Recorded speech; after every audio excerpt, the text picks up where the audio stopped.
आइए हम प्रभु के वचनों में हम जाएं और सारे लोग प्रभु के वचनों को सुनने के लिए अपने आप को दीजिएगा और मनोमन प्रार्थना कीजिएगा। प्रभु आज के वचन के द्वारा मेरे जीवन के उन हिस्सों को तो छू देना जिस हिस्सों में आपके वचन की आवश्यकता है। यूहन्ना रचित सुसमाचार उसका पहला अध्याय उसका 12 वचन निकाल के हम पढ़ेंगे और सब लोग उसे ध्यान से सुने और क्या लिखा गया है। परंतु जितनों ने उसे ग्रहण किया उसने उन्हें परमेश्वर के संतान होने का अधिकार दिया। एक अधिकार दिया जो परमेश्वर के संतान का अर्थात उन्हें जो उसके नाम पर विश्वास रखते हैं। यूहन्ना रचित सुसमाचार लिखने वाला प्रेरित यूहन्ना था जो यीशु मसीह के बहुत करीबी एक चेला था और उसके बारे में ऐसा कहा जाता है कि ये यूहन्ना बहुत कम उम्र का एक लड़का था जो यीशु मसीह के साथ बहुत करीब रहता था। बहुत यीशु इससे बहुत प्रेम करता था और प्रेम इतना करता था यीशु के बहुत करीब होने के चलते, और इसलिए ऐसा कहा जाता है कि जो यीशु के जितना करीब रहेगा उससे यीशु उतना ही करीबी वाले बातों को उससे कहेगा। इसलिए इसी यूहन्ना जिसने इस किताब को लिखा है, यही यूहन्ना जब यीशु के बहुत करीब अपनी जिंदगी को बिताया, यही यूहन्ना को मौका मिला और प्रभु ने अनुग्रह दिया कि पतमुस टापू पर परमेश्वर के आत्मा में भरकर द बुक ऑफ रेवलेशन प्रकाशित वाक्य किताब को लिखने का एक सौभाग्य, एक अनुग्रह परमेश्वर ने यूहन्ना को दिया। हालेलुया। और जब यूहन्ना किताब को लिखता है, मैं थोड़ा सा इसका भूमिका बता दूं ताकि आपको इसके बारे में समझ आए। आप अगर लूका रचित सुसमाचार, मत्ती रचित सुसमाचार और मरकुस का सुसमाचार आप जब पढ़ेंगे, लूका सुसमाचार में 4 नंबर पे आता है, मतलब चौथे नंबर पे आता है। और सच में भी ऐसा माना जाता है कि यूहन्ना रचित सुसमाचार चौथा सुसमाचार है जो बाकी 3 सुसमाचार के बाद लिखा गया। नया नियम में सबसे पहला लिखा गया जो सुसमाचार है वो मरकुस रचित सुसमाचार लिखा गया है। दूसरा लूका रचित सुसमाचार लिखा गया। तीसरा मरकुस मत्ती रचित सुसमाचार लिखा गया। और उसके बाद लिखा गया कौन सा किताब है? यूहन्ना रचित सुसमाचार। और जब यूहन्ना रचित सुसमाचार लिखा जाता है, यूहन्ना रचित सुसमाचार में यूहन्ना जिस मुद्दे को या जिस बातों को अपने मन में रखकर इस किताब को लिखता है, वो कई सारे धार्मिक मुद्दे को अपने मन में रखते हुए उसने इस किताब को लिखता है। और इस किताब को लिखते समय उसके शुरुआती अध्याय में, उसके पहले अध्याय के 12वें वचन में जब यूहन्ना इस किताब को लिख रहा है, यूहन्ना एक बात यहाँ कहकर हमें और आपको उत्साहित करना चाहता है। और वहां कहता है, परंतु सुन लो, परंतु जितनों ने उसे ग्रहण किया। अर्थात किसे? यीशु मसीह को। जितनों ने यीशु मसीह को क्या कर लिया? ग्रहण किया। उसने उन्हें, यीशु ने उन्हें परमेश्वर के संतान होने का अधिकार दिया। सब बोलिए अधिकार दिया।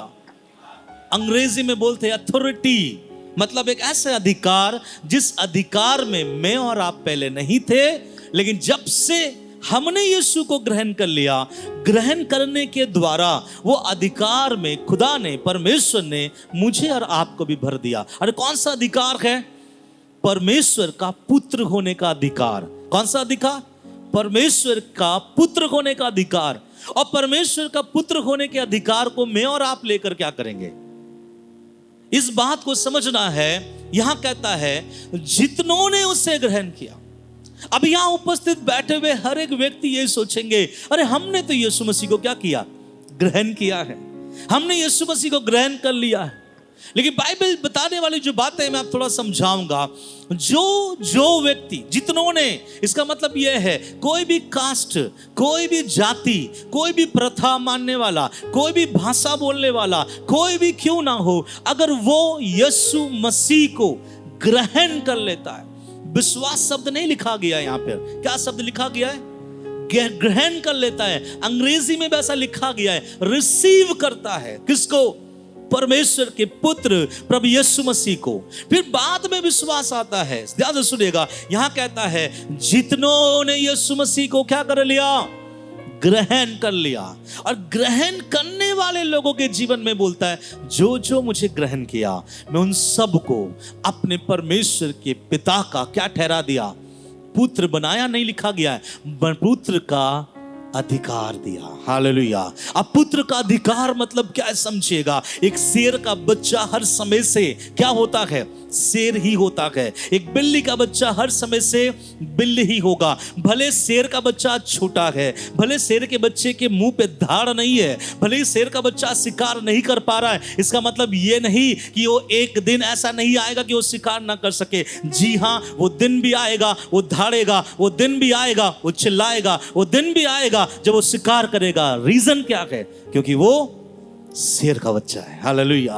वैसे यीशु मसीह कहता है तुम सब जिसने मुझे ग्रहण किया है, सुन लो तुम किसके संतान हो, परमेश्वर के संतान हो। अब मैं आपसे पूछना चाहता हूं यीशु मसीह किसका संतान है? यीशु मसीह किसका संतान होकर आया है? परमेश्वर का। मैं और आप किसका संतान है? परमेश्वर का। तो इस रीति पर यीशु हमारा कौन ठहरा? नहीं समझे। यीशु मसीह परमेश्वर का संतान है, मैं और आप भी परमेश्वर का संतान है। तो इस रीति से मैं और आप हम सब का रिश्ता यीशु मसीह के साथ क्या होगा? अरे वो हमारा बड़ा भाई है। सब बोले यीशु हमारा बड़ा भाई जैसा है। बाइबल में लिखा गया है तुम सब में से पहला फल होकर यीशु इस दुनिया में से मृत्यु के ऊपर जय पाकर आसमान में पहुंचा। हालेलुया। और वो हमारा बड़ा भाई के रूप में है, और हम अगर उसके छोटे भाई है तो यीशु ने जिन जिन सामर्थ्य के काम को दिखाया, जिन जिन अद्भुत काम को किया, यीशु ने जिस रीति से इस दुनिया में अपने जीवन को व्यतीत किया, मैं और आप भी वैसा व्यतीत कर सकते। क्यों? क्योंकि हम भी उसी बाप के बेटे हैं। हालेलुया।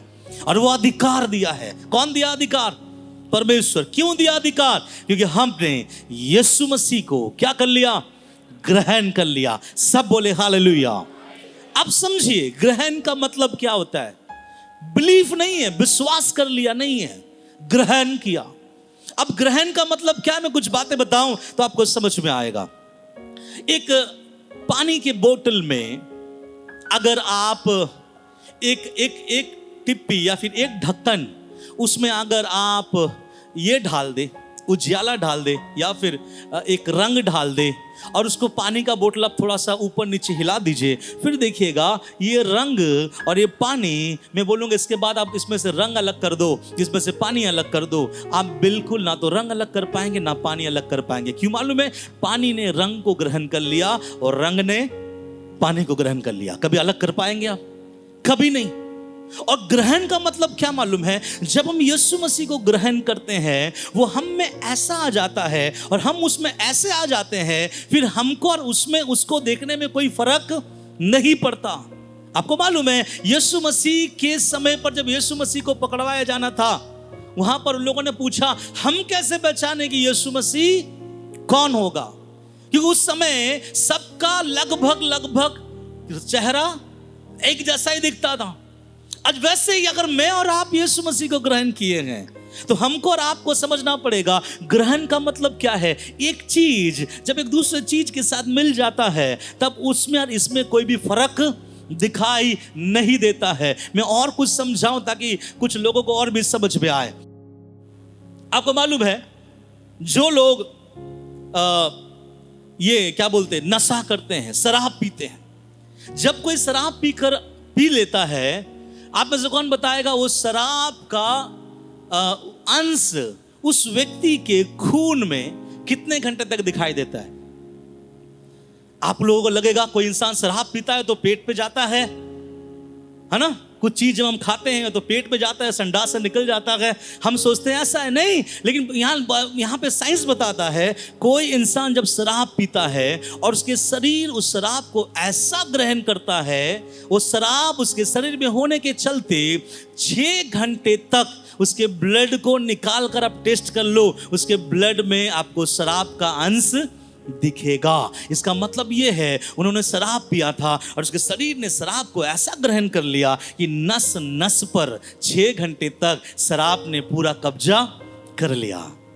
उसके मुंह पर 12 से 24 घंटे तक रहता है शराब, और आपको सुन के तंग हो जाएंगे। उसके बाल के टेसेस को अगर आप चेक करोगे, कम से कम 90 दिन तक उसके बाल पे यह पाया जाएगा कि ये व्यक्ति शराब पीने वाला व्यक्ति है। इसका मतलब सोचिए, एक शराब जो 1 ग्लास उसने पिया था, उसके शरीर के अंदर घुसा, उसके शरीर ने उसको ऐसा ग्रहण किया, सर के बाल से लेकर मुंह के खुशबू से लेकर और ब्लड तक, उस शराब का अंश क्या होता है, दिखाई देता है। मैं पूछना चाहता हूं, आज 10 बजे हम प्रभु की उपस्थिति में आए हैं, 1-1:30 बजे शायद यहां से जाएंगे, और ये 2-3 घंटा जब प्रभु की उपस्थिति में हम गुजारते हैं, हमारे रगों में उस 3 घंटे के बाद हमारे रगों को अगर टेस्ट किया जाए तो उसमें कौन सा अंश मिलेगा?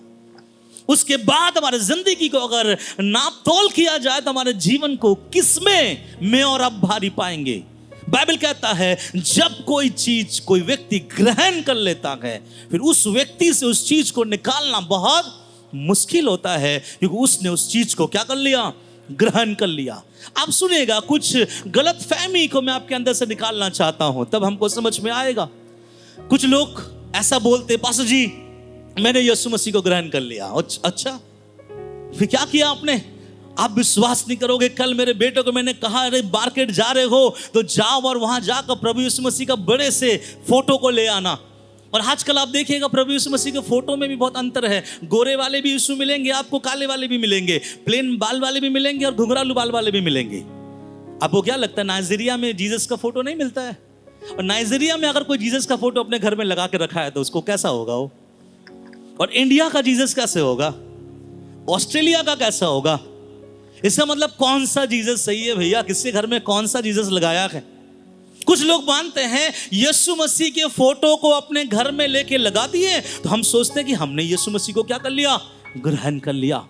इससे आगे वाले विश्वासी भाई बहन और भी होते हैं, वो कहते हैं पास्टर जी मैंने यीशु मसीह को ग्रहण कर लिया। कैसे सिस्टर जी? देखिए मैंने हाथ पे जीसस आई लव यू लिखवाया है। क्या कर दिया है? टैटू लगवाता है। और वो लोग ऐसा मानते हैं मैंने यीशु मसीह को ग्रहण कर लिया, इसलिए मेरे बाजू पर मैंने क्या लिखा, Jesus I love you, tattoo मैंने बनाया है।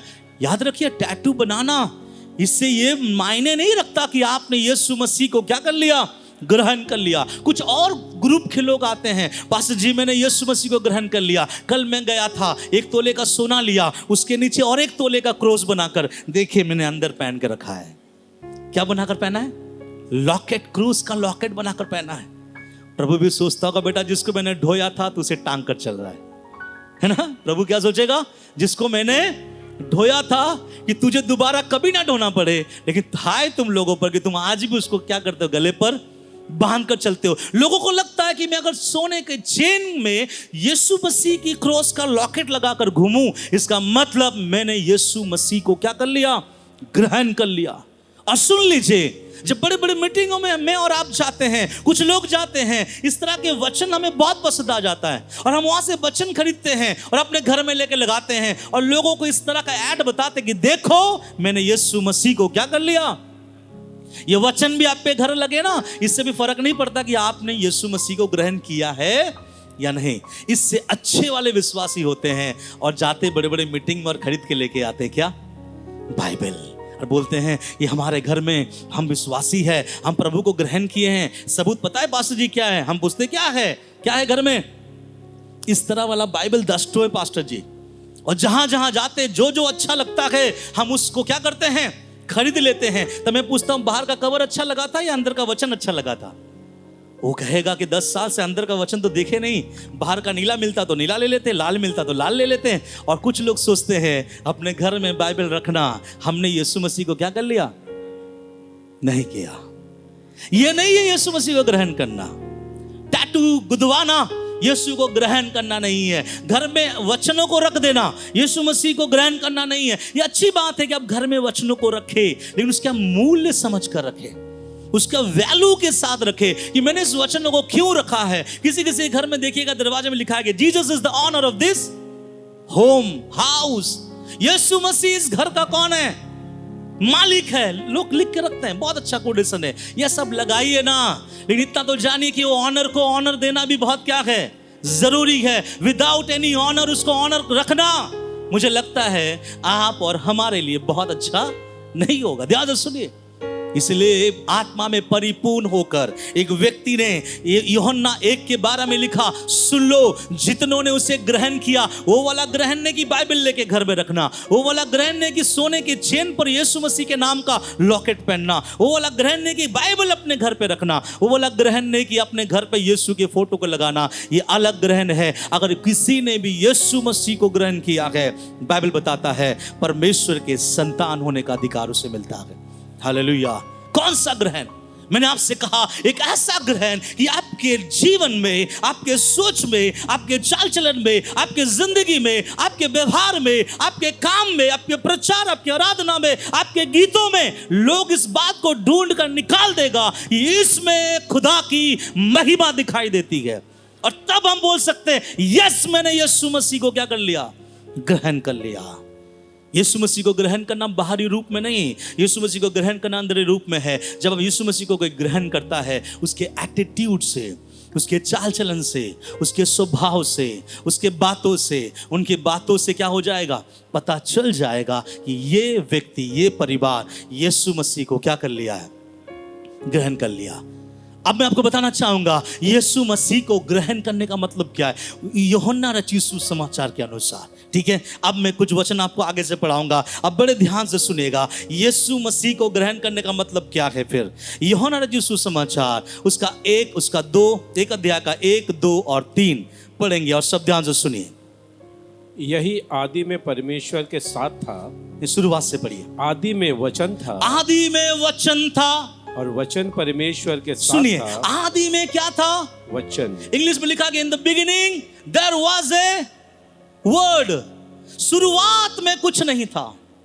जब आप पैदा नहीं हुए, आपके माँ बाप पैदा नहीं हुए, आपके माँ बाप के माँ बाप पैदा नहीं हुए, इस दुनिया में कुछ नहीं उत्पन्न हुआ था। उस समय से एक ऐसा चीज रहता था, एग्जिस्ट करता था, एक ऐसे चीज इस दुनिया में था जो मैं और आप बिल्कुल इसको नकार नहीं सकते। सब बोलिए, वचन था। आपको पता है, जब मैं ऐसे बोलूंगा तब समझिएगा, साइंटिस्ट लोगों ने इस बात को पता लगाया है कि कोई भी चीज जब किसी से आता है, बाहर आता है, तो कैसे वो चीज रहता है और वहां से बाहर आता है। तो साइंटिस्ट लोगों ने जब सब चीज का पता लगाया, उसने पता लगाया कि जिस जगह पर कुछ चीज से कुछ चीज बनता है, पहले तो उस चीज दिखाई नहीं देता है, वहां पर एक वेब होता है। अभी मैं इसको बहुत अच्छी तरह से समझा नहीं पाऊंगा, जितना कोशिश करूंगा मैं समझाऊंगा। वेब समझते हैं आप, तरंग होता है। तरंग का मतलब क्या होता है, अगर आपको पता चलेगा कि जैसे मैं और आप मोबाइल यूज करते हैं, बिना तार का हम किसी से बात कर लेते, कोई हम किसी का कॉल हम रिसीव करते हैं, वहां एक तरंग जाता है। क्या जाता है? एक तरंग जो दिखाई नहीं देता है। और साइंटिस्ट लोगों ने भी कहा कि कोई चीज वर्तमान में आने से पहले वो शब्द में रहता है।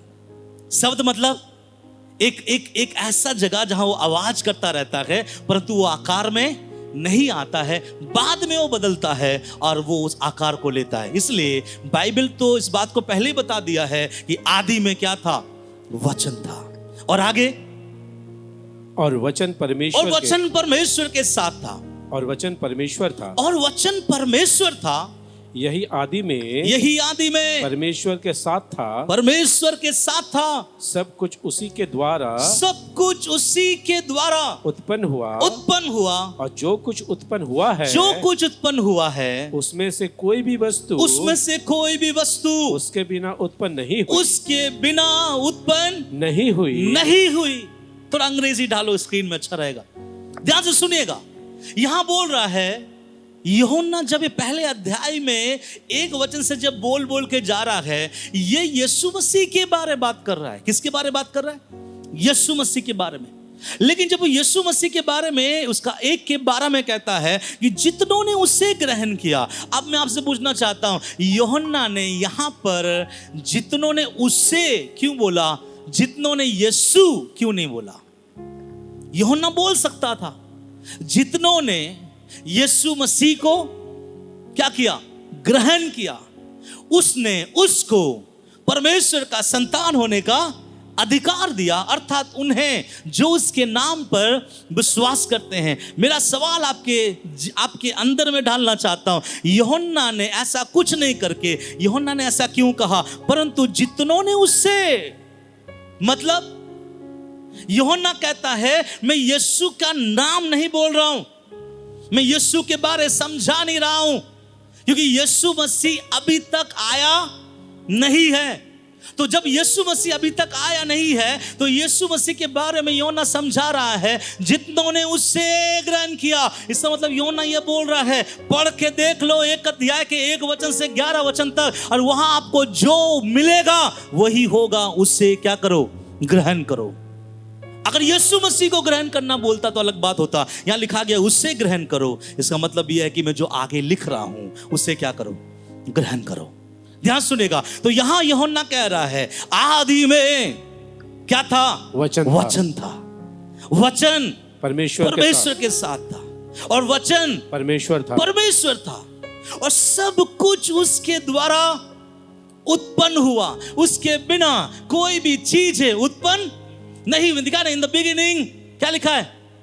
वहां पे वचन था। थोड़ा ऊपर करो, उसका दूसरा वचन में लेके आओ जल्दी से, वहां कुछ बातें आपको दिखाना है, बहुत अच्छा लगता है। आगे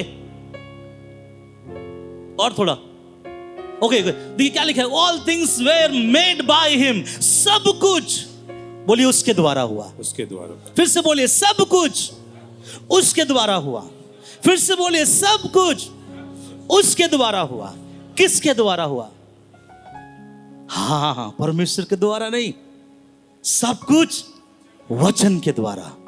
सृष्टि वचन के द्वारा। उसके बाद प्रभु ने जो कुछ बनाया किसके द्वारा? वचन के द्वारा। इसलिए यूहन्ना ने यहां पे ये नहीं बोला जितनों ने यीशु को ग्रहण किया उसको परमेश्वर ने अपना संतान होने का अधिकार दिया, परंतु यूहन्ना ने ये बोला जो कोई या जिन्होंने उससे ग्रहण किया, उससे मतलब वचन को। ध्यान से सुनिएगा, यहां लिखा गया है हर एक चीज, लिखा है ना, all things were made by him and without him was not anything made that was made. That means क्या है? कुछ भी चीज उसके बिना सृष्टि नहीं हुआ। तो बोलिए हाथ उठा के, यीशु हर एक चीज तेरे वचनों से पैदा होता है। हर एक चीज तेरे वचनों से बनाया जाता है। बिना तेरे वचन का ना कुछ बना है ना कुछ बनेगा। हालेलुया। दानिश भैया के जीवन में जो प्रॉब्लम्स था, जो समस्याएं थी, मुझे बहुत अच्छा लगा। ये मत कहो खुदा से कि मेरी मुश्किलें बड़ी है, मुश्किलों से कह दो मेरा खुदा बड़ा है। हालेलुया। जब वो बैठा, जब वो प्रभु के वचन को कॉन्सेंट्रेट किया, जब उसने सोचा, और मैं आपको बता देना चाहता हूं, अगर वचन सृष्टि कर सकता है, वचन आपके बीमारियों को भी चंगाई दे सकता है। अगर वचन दुनिया बना सकता है, वो आपके औकात को भी बढ़ा सकता है। अगर वचन अद्भुत काम कर सकता है, वो आपके परिवार को गड्ढे में से निकालकर चट्टान पे खड़ा करने का सामर्थ रखता है। हालेलुया। बट प्रभु कहता है इस जगह पर अपने आत्मा में भरकर अपने दास के जीवन में एक बात कहा, बोल दो संसार के लोगों को, जितनों ने इस वचन पर विश्वास किया उसके जीवन में सृष्टि होना लाजमी है। हालेलुया। क्या है यीशु मसीह को ग्रहण करना? चर्च आना। क्या है यीशु मसीह को ग्रहण करना? टाइम पे दशवांश देना। क्या है यीशु मसीह को ग्रहण करना? बजाना, उसकी गीत गाना, स्तुति करना, नाचना कूदना नहीं है, ये सब सेकेंडरी है। यीशु मसीह को ग्रहण करना मतलब, हे मेरे खुदा, मैं तुझे वचन के रूप में ग्रहण करूंगा। कौन से रूप में? वचन के रूप में। जितनों ने उसको वचन के रूप में ग्रहण किया, वचन के बारे इंट्रोडक्शन वो दे रहा है। सुनो वचन क्या है, क्या बोल रहा है? आदि में वचन था, वचन परमेश्वर के साथ था, और वचन परमेश्वर था। कौन है वचन? परमेश्वर। परमेश्वर, अपना नाम परमेश्वर बोलने से पहले क्या था?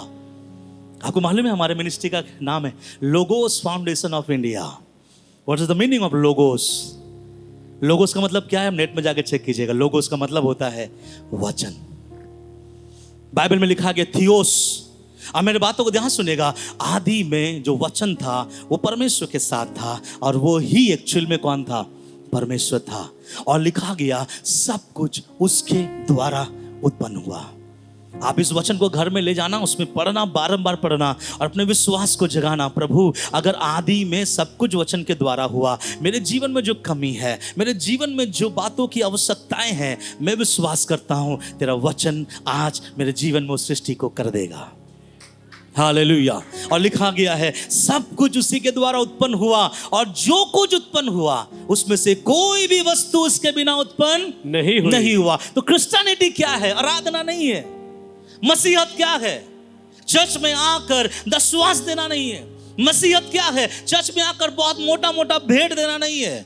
मसीहत क्या है? चर्च में आकर कूदना नाचना नहीं है। मैं फिर से कह रहा हूं, ये सब सेकेंडरी है। मसीहत ये है कि मैं तेरे वचन को विश्वास नहीं करता, मैं तेरे वचन को ग्रहण करता हूं। हालेलुया। और मैंने आपको समझाया, जब कोई चीज को ग्रहण कर लेता है, उसके अंदर से उसको निकालना मुश्किल होता है। हालेलुया। आपको मालूम है, हमने और आपने यीशु को विश्वास तो किया, परंतु उसके वचन को हमने क्या किया? ग्रहण किया। और जितनों ने उसके वचन को ग्रहण किया, बाइबल में लिखा गया है कि परमेश्वर ने उसे अपना संतान होने का क्या दिया? अधिकार दिया। प्रभु ने कहा, जैसा मैं धारता हूं यहूदा का शेर, आज से मेरी बेटी तू भी धारेगा। जैसा मैं अद्भुत काम करता हूं मेरा बेटा, तू आज से तू भी क्या करेगा? अद्भुत काम करेगा। प्रभु, ये पॉसिबल कैसे होगा? प्रभु कहेगा, तूने मेरे वचन को ग्रहण किया है। मैं बोलूंगा हाँ प्रभु, ग्रहण किया। जितनों ने मेरे वचन को ग्रहण किया है, मैंने उसको मेरे बेटे होने का अधिकार दे दिया है। और जा किसी बीमार के लिए प्रार्थना करके आ, पता चल जाएगा। तो हमको क्या ग्रहण करना है? बोलिए ना, क्या ग्रहण करना है? क्या ग्रहण करना है? वचन। अब बहुत लोग लॉकेट ग्रहण करते हैं, फोटो ग्रहण करते हैं, हाथ में टैटू लगाते हैं, अपने घर तक बाइबल को भी क्या करते हैं? खरीद के ले जाते हैं। और उनको ऐसा लगता है अपनी जिंदगी में कि मैंने यीशु मसीह को क्या कर लिया है? ग्रहण कर लिया। नहीं, वो ग्रहण नहीं किया। जो कोई यीशु के वचन को ग्रहण करेगा, उनका जीवन क्या हो जाएगा? बदल जाएगा। कल मैं एक संदेश में आज सुबह सुन रहा था, मुझे बहुत अच्छा लगा। सुनिए ध्यान से। एक संदेश में सुन रहा था, प्रभु के दास पास्टर अरुल थॉमस उस गवाही को दे रहे थे।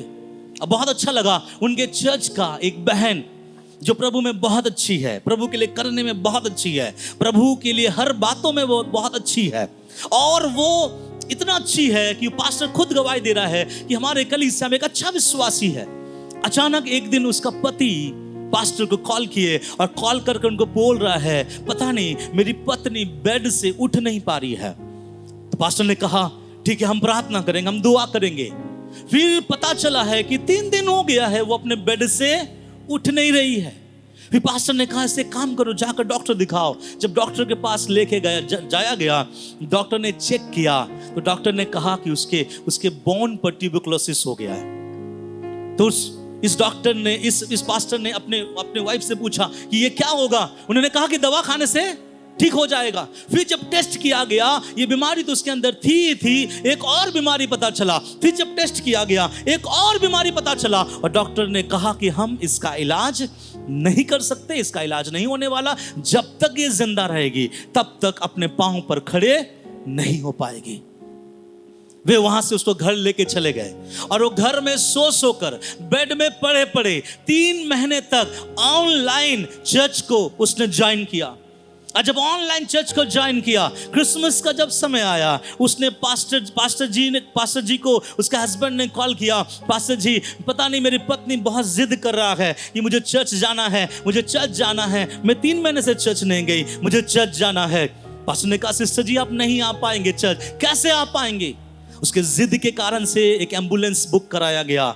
उसके पाँव को बांधा गया, कमर को बांधा गया, पेट को बांधा गया और यहाँ पर चेस्ट को भी बांधा गया, क्योंकि वो बिल्कुल हिल और डोल नहीं सकती। किसी तरह से उसको चर्च में लाकर स्ट्रेचर पे, उसको क्या बोलते हैं, उसको व्हील चेयर पे उसको कोने पर बैठा दिया गया। और उस दिन प्रार्थना हुआ, आराधना हुआ, प्रार्थना हुआ, आराधना हुआ और प्रभु की बड़ी उपस्थिति वहां पर थी। और जब प्रभु की बड़ी उपस्थिति वहां पे थी, जब मीटिंग्स खत्म हो रहा था, तो पास्टर ने एक चीज को नोट किया कि पता नहीं उस कोने में बहुत लोग कूद रहे हैं, उस कोने में बहुत लोग चिल्ला रहे हैं और लोग उस कोने में जा रहा है और प्रभु की महिमा कर रहे हैं। पास्टर ने कहा कि हो क्या रहा है, उस कोने में इतना भीड़ क्यों है? तो किसी ने वहां से कहा, जो बहन 3 महीने तक खड़ा नहीं हो पाई, अपने पांव पे खड़ा होकर कूद कर यहोवा की महिमा और प्रशंसा कर रही है।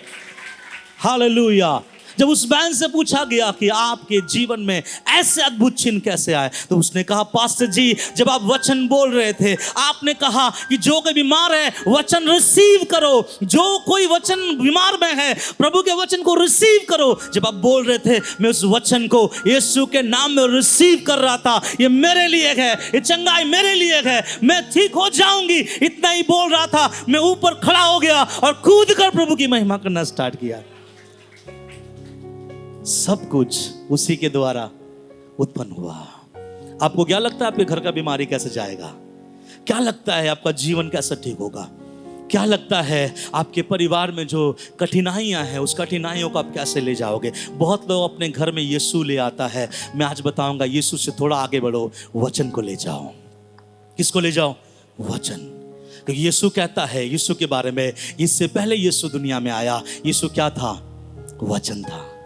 आप देखिएगा उत्पत्ति के किताब में, आपको अगर आप पढ़े हैं आपको मालूम होगा, लिखा गया है आदि में, क्या लिखा? आदि में परमेश्वर ने आकाश और पृथ्वी की सृष्टि की, और पृथ्वी बेडौल और सुनसान पड़ी थी, तथा गहरे जल के ऊपर अंधियारा था, और परमेश्वर का आत्मा मंडला रहा था। सुनिए, वहां परमेश्वर था, वहां पवित्र आत्मा था, वहां अंधेरा था, वहां कोई सृष्टि नहीं हुआ था, कुछ नहीं होने वाला वहां पे, सब कुछ वैसा था। इतने में यीशु आया, परमेश्वर आया, और परमेश्वर ने अपने मुंह से एक वचन बोला, let there be a light, वहां ज्योति होने पाए। और देखिए बाइबल में क्या लिखा गया? उजियाला हो गया। क्या हो गया? और आपको मालूम है, दुनिया में प्रभु ने, जो परमेश्वर ने सृष्टि किया, सबसे पहले परमेश्वर अपने मुंह से क्या कहा? उजियाला। और जैसा प्रभु ने वचन कहा वैसा ही उजियाला वहां हो गया। उसके बाद से परमेश्वर ने जब सृष्टि किया, कैसा सृष्टि किया? क्या किया प्रभु? सृष्टि कैसा किया? बोलिए, वचन से। आकाश में पक्षियां आए, आ गया। समुद्र में मछलियां आए, आ गया। जमीन पर रेंगने वाले और चलने वाले जीव जंतु आए, आ गया। इस जमीन पर अच्छे अच्छे फल वाले पेड़ उग गया। और सब चीज परमेश्वर ने अपने मुंह के वचनों से किया। इवन इंसानों को भी अपने मुंह से बनाया प्रभु। आप बोलेंगे कैसे? उसको मिट्टी से बनाया। अरे मिट्टी से जब बनाया हुआ था, इंसान मुर्दा पड़ा हुआ था, तो यीशु ने अपने, परमेश्वर ने मुंह को पास लेके गया। अब पास लेकर जाकर क्या किया? श्वास फूका। वो भी तो प्रभु के मुंह से ना पैदा हुए हम लोग। और जैसे प्रभु ने अपना श्वास फूका, मैं वहां पर आदम क्या हो गया? जो मिट्टी का बनाया हुआ था, वो जीविता इंसान बन गया। हालेलुया। मैं बोलना ये चाहता हूं, सब कुछ उसके द्वारा हुआ। किसके द्वारा? हाँ, हमें बोलते हैं कि सब कुछ किसके द्वारा हुआ? परमेश्वर के द्वारा। लेकिन एक रेवलेशन के साथ में बोलना चाहता हूं, क्यों प्रभु के लोगों के जीवन में छुटकारे का काम नहीं हो पाता है? क्योंकि वो वचन को क्या नहीं कर रहे हैं? ग्रहण नहीं कर रहे। आपको पता है, जब प्रभु का दास कोई भी प्रचार करे, मैं करूं या कोई भी करे, जब मैं प्रचार करता हूं, खुदा आपके घर को ठीक करेगा, परमेश्वर आपके बच्चों को ठीक करेगा, प्रभु आपके बिजनेस को आगे बढ़ाएगा। मैं देखता हूं सबको ऐसे रहते हैं, और आखिरी में बोलते हैं, आखिरी में जब ये पंच खत्म होगा, सब मिलके क्या करेंगे? हालेलुया बोलेंगे। नहीं, ऐसे मत कीजिए। अगर आपको वो वचन आपके लिए लग रहा है कि खुदा आपके परिवार को बदलेगा, अगर वो वचन आपके लिए रिसीव करे, और क्या बोलने वाले में? Yes I receive it in the name of Jesus. क्या बोलना है? आपको नहीं पता, आपका दास ऐसे ही करता है। मैं जब दुआ करता हूं, प्रभु कुछ वचन देता है, मैं उसी समय खड़ा होकर बोलता हूं, yes Lord I receive in the name of Jesus. उस वचन को मैं रिसीव करता हूं। और मैं क्यों बोलता हूं?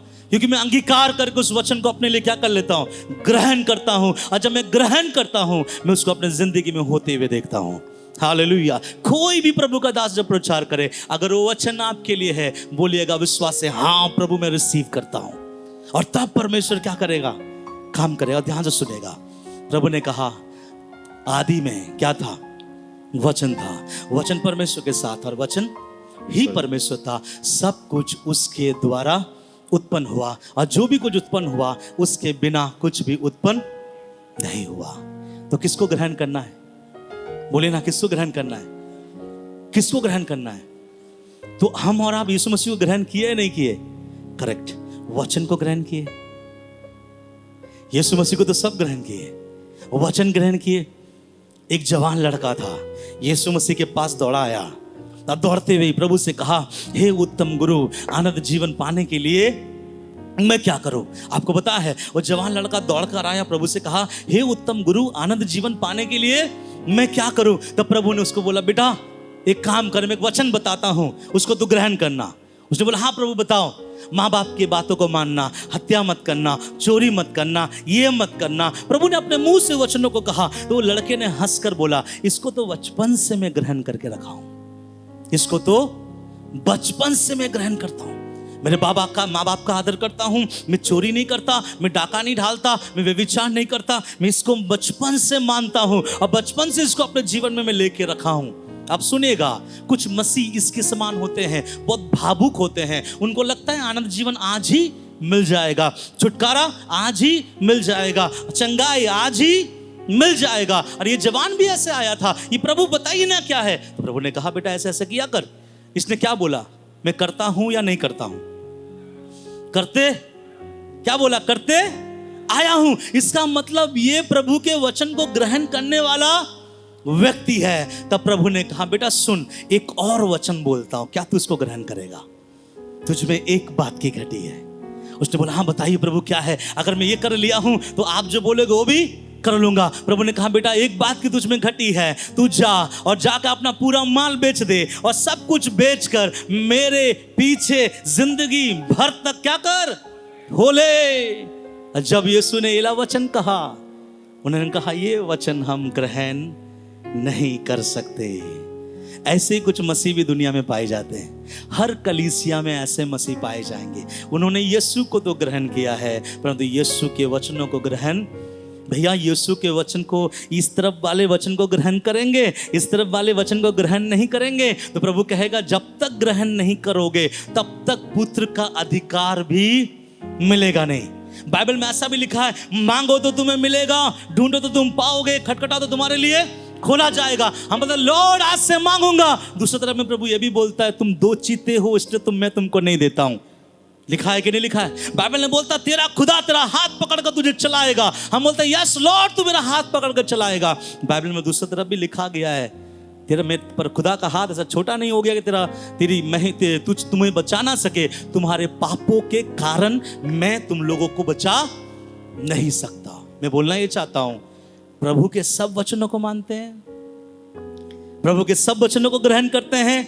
इन्होंने कहा, मैं माँ बाप का आदर करता हूं, मैं किसी को हानि नहीं पहुंचाता, मैं व्यभिचार नहीं करता। आपने जो शुरुआत में प्रभु ने कहा वो वचन मैं ग्रहण करता हूं, लेकिन आपने जो अपने बाद में कहा वो वचन को मैं ग्रहण नहीं करता।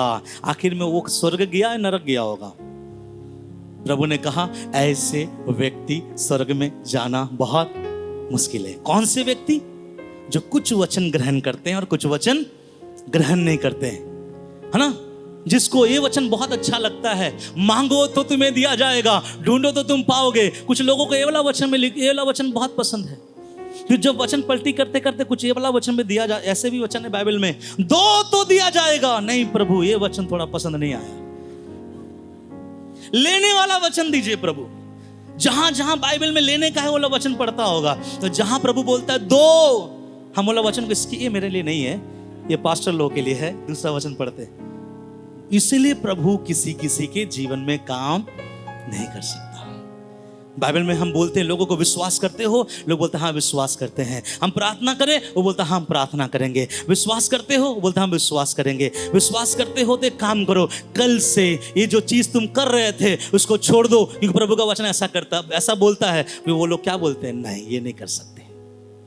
तो प्रभु कहता है, जब तक तू मेरे वचन को ग्रहण नहीं करोगे तब तक तेरे और मेरे बीच में कोई रिश्ता नहीं। हम प्रभु के बेटे और बेटियां क्यों हैं मालूम है? सब बोले बपतिस्मा लिए इसलिए, चलो आप ज्ञानवान हैं। बपतिस्मा लिए इसलिए नहीं है, हम प्रभु के वचन को क्या किए हैं? ग्रहण किए। हालेलुया। कौन सा वचन? अच्छे वाला वचन जो कांटा लगता है उसको भी गले से लगाना है, वो वचन जहां प्रभु 5 रोटी और 2 मछली से क्या कर रहा है? खाना खिला रहा है, वो वचन। दोनों वचन मुझे और आपको क्या होना चाहिए? अच्छा होना चाहिए। वो वचन दो तो दिया जाएगा, वो भी मेरे लिए है। मांगो तो दिया जाएगा, वो भी मेरे लिए है। वो वचन कि मैं अब्राहम की तरह तुझे आशीषित करूंगा, वो वचन भी मेरे लिए है। और मत्ती में यह भी कहा गया है कि सचेत रहो, अंत के दिनों में तुझे मारा जाएगा, तुम्हें घसीटा जाएगा। वो वचन को भी क्या करना है? ग्रहण करना है। तब हम परमेश्वर के बेटे और क्या कहलाएंगे, बेटी। एक और वचन में पढ़ाना चाहता हूं आप लोगों को, भजन संगीता उसका 1 और उसका 1 से लेके 3। देखिए क्या लिखा गया है। क्या ही धन्य है वह पुरुष। सुनिए, यहां पर एक जवान है, एक पुरुष है, और वो पुरुष के बारे में कहता है ये पुरुष बहुत धन्य है। क्यों धन्य है, पढ़िए। क्या ही धन्य है, हाँ, ये पुरुष इसलिए धन्य है जो दुष्टों की युक्ति पर, वो इसलिए धन्य है क्योंकि वो दुष्टों की युक्ति पर नहीं चलता। आप में से कितने दुष्टों की युक्ति पर चलते? हाथ उठा के बोले हालेलुया। नहीं चलते, प्रेज द लॉर्ड। ये पुरुष कौन है? ये दुष्टों के युक्ति पर नहीं चलता। और ये पुरुष क्या करता है मालूम है? आगे, और ना पापियों के मार्ग में, और ये पुरुष पापियों के मार्ग में भी खड़ा नहीं होता। और भी कुछ करता है पुरुष, और ना ठट्टा करने वालों और ना ठट्टा करने वाले मंडली में बैठते हैं। आप ध्यान से सुनिएगा, ऐसा पुरुष होना चाहिए। कुछ पुरुष तो ऐसे होते हैं, वो दुष्टों की युक्ति पर नहीं चलता, नारे बाबा हमको नहीं चलना है। वो पापियों के मार्ग में नहीं खड़ा होता है, परंतु कभी कभार थोड़े थोड़े समय पर ठट्टा करने वाले मंडली में क्या करता है, बैठ जाता है। ऐसे अगर करता रहेगा तो क्या ये परमेश्वर का पुत्र या पुत्रियां कहलाएगा? यहां बोलता है वो धन्य इसलिए है, दुष्टों की युक्ति पर नहीं चलता, पापियों के मार्ग में खड़ा नहीं होता, ठट्टा करने वाले मंडली में नहीं बैठता। सुन के रखिए आगे क्या लिखा गया, परंतु वह तो यहोवा की व्यवस्था से प्रसन्न रहता।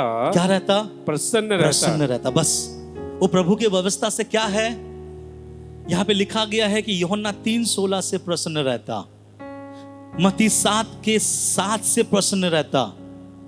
उसने कहा कि यहोवा की व्यवस्था से क्या रहता, प्रसन्न रहता। इसका मतलब कलीसिया में ऐसे भी कुछ जन है जो परमेश्वर की व्यवस्था से प्रसन्न नहीं रहता। मैं एक प्रचारक हूं, मुझे मालूम है कुछ जगह में जब मैं प्रचार करता हूं, लोगों का चेहरा देख के लगता है ये ऐसे रिसीव कर रहा है, इसको मजा आ रहा है, ये बहुत अच्छी तरह से ले रहा है। लेकिन कुछ लाइन जब ऐसे बोलता हूं, वही व्यक्ति का जब चेहरा सूखता हुआ नजर आता है, तब तो अंदर से पवित्र आत्मा बोलता है ये वो व्यक्ति है जो इस वचन को ग्रहण नहीं कर पा रहा है। कई सारे प्रभु के दास बोलते मैं गया था वहां प्रचार करने, लेकिन मेरे वचन को लोगों ने ग्रहण नहीं किया। अभी एक बात बताइए, कोई अगर वचन ही ग्रहण नहीं करेगा तो परमेश्वर के साथ कोई रिश्ता है क्या? आप प्रभु के बेटे हो क्या? आप प्रभु के बेटी हो क्या? आप मसीह हो और जाओगे भूत भगाने के लिए, भूत को आप भगाओगे या भूत आपको भगाएगा? आप प्रभु को ग्रहण किए लेकिन प्रभु के वचन को ग्रहण नहीं किए, और आप मांग रहे अपने जीवन के जरूरतों के लिए, खुदा देगा या खुदा नहीं देगा?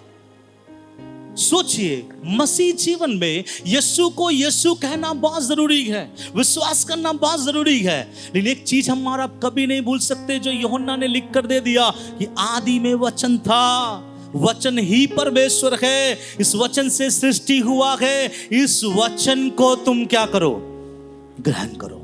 कैसा? उस जवान की तरह नहीं, और ना इस पुरुष की तरह। लिखा गया वो यहोवा की व्यवस्था से क्या होता है। अभी पता है बाइबल में ऐसा भी लिखा गया है,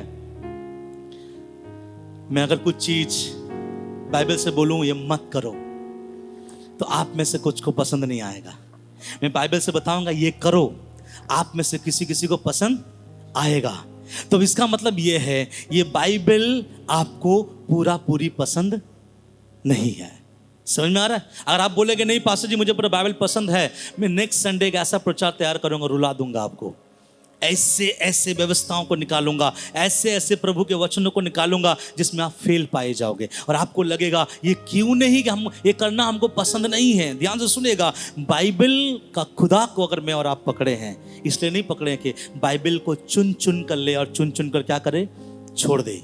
हमको पूरा का पूरा बाइबल को क्या करना है, ग्रहण करना है। कितने लोग जब सब्जी खाते हैं उसमें से प्याज निकाल देते हैं, कितने लोग हमारा ये इसको सेकंड आंध्रा बोलते हैं, कितने लोग जब चारू खाते हैं, चारू पीते हैं या खाते हैं जो भी बोलिए, जब आप उसको ढालते हैं उसमें से आप करिया पत्ता निकाल देते हैं, सरसों निकाल देते हैं, लहसुन निकाल देते हैं, प्याज निकाल देते हैं, फिर सानते हैं, फिर खाते हैं। कितने लोग ऐसा करते हैं? ऐसा वचन में मत करना। वचन में जो आ जाए, वचन आपके सामने जो बताए, आप उसमें काट कूट चाट छूट नहीं कर सकते। बाइबल में लिखा गया है परमेश्वर के वचन में कुछ मत बढ़ा, परमेश्वर के वचन में कुछ मत घटा, ऐसा ना हो कि वो तुझे डांटे। इसलिए हम प्रभु के वचन में जो अच्छा लग रहा है वो आमीन बोलना पड़ेगा, अच्छा नहीं भी लग रहा है तो आमीन बोलना पड़ेगा, नहीं तो क्या खो जाएंगे बताएं, खुदा के साथ बेटा और बेटी का रिश्ता का अधिकार खत्म हो जाएगा। इसलिए यहां पे लिखा गया है कि वो जवान उस व्यवस्था से क्या होता है, प्रसन्न होता है और रात दिन उस व्यवस्था पर ध्यान करता रहता है। और आगे लिखा गया उसका बातें, इसलिए वह उस वृक्ष के समान है, वो उस वृक्ष के समान है जो बहती नालियों के किनारे हाँ लगाया गया और अपनी ऋतु में फलता है, अपनी ऋतु में फलता है, और जिसके पत्ते कभी मुरझाते नहीं, इसलिए जो कुछ हुआ पुरुष करे, वह सफल होता है। क्यों सफल हो रहा है? क्यों कुछ मसीह सफल हो जा रहे हैं, क्यों आप सफल नहीं हो पा रहे? क्यों कुछ मसीह आगे बढ़ जा रहे हैं, आप आगे नहीं बढ़ पा रहे हैं? क्यों कुछ मसीह बहुत बेहतरीन जिंदगी बिता रहा है, लेकिन कुछ मसीह बेहतरीन जिंदगी नहीं बिता रहा है? क्योंकि उसको यहोवा की व्यवस्था से प्रसन्न नहीं है, वो प्रभु के वचन को ग्रहण नहीं किया है। यीशु से कहा ये बातें मैं बचपन से मानता हूं, लेकिन यीशु ने जो वचन कहा उसको ग्रहण नहीं किया। ऐसे आज भी कलीसिया में कुछ पाए जाते हैं।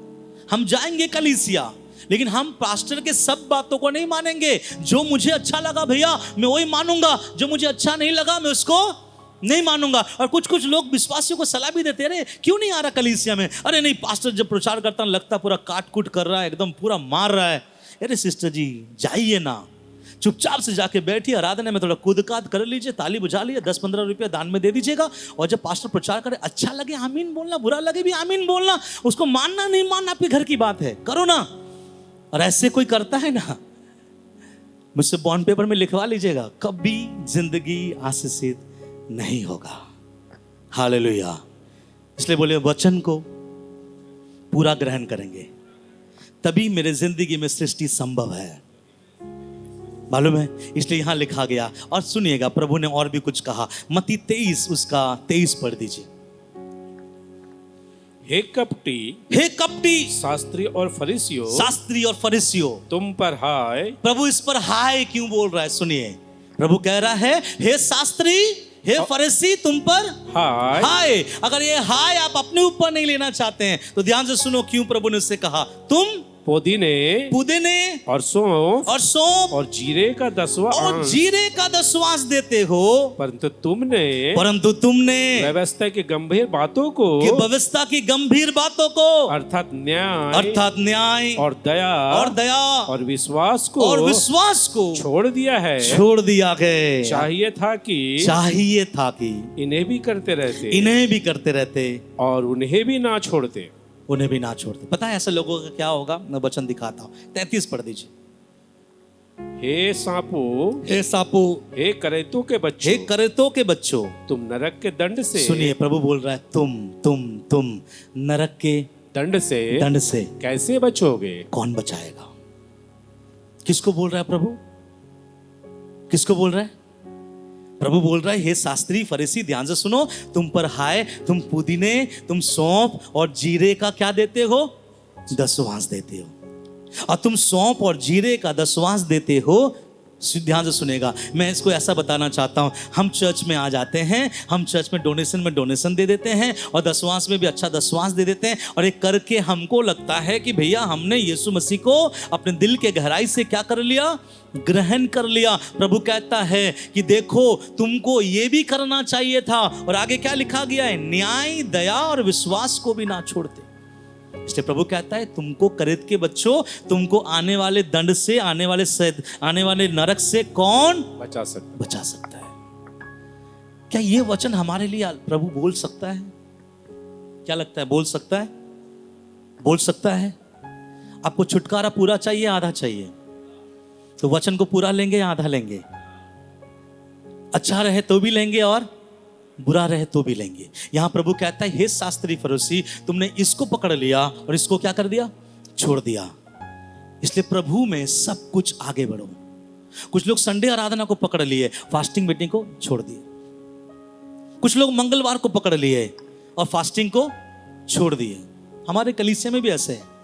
हमने सोच रखा है संडे यहाँ से एक बड़ा सा पवित्र आत्मा का सामर्थ उतरता है और संडे के दिन में प्रभु का आत्मा काम करता है। और जब फास्टिंग में आप आके देखिए फास्टिंग में जब आप आते हैं, फास्टिंग में अक्सर लोगों का झुंड क्या होता है, कम होता है। आपको मालूम है, आप लोगों के जीवन में जो आशीष से बढ़ रही है, फैल रही है, आपका जो भी है, बिकॉज कुछ लोग आज भी बैठकर उपवास के साथ आप लोगों के लिए दुआ करता है।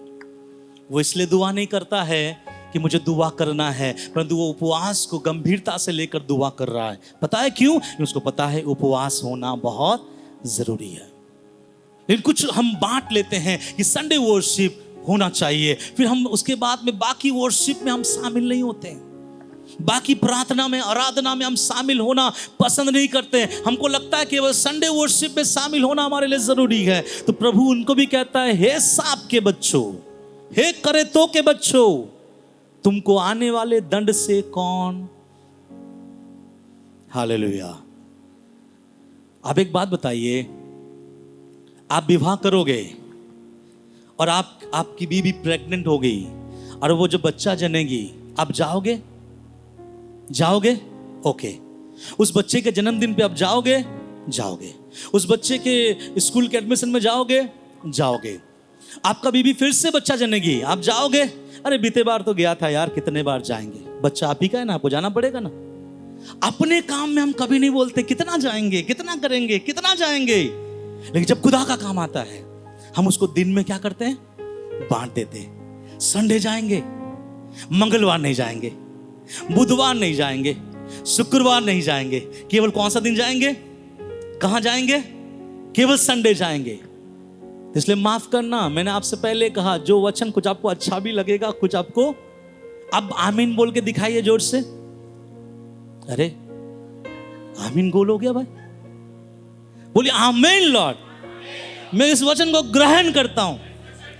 अगर मुझ में बुराई है तो तू मुझसे बात कर, और वो कर रहा है, करेगा भी।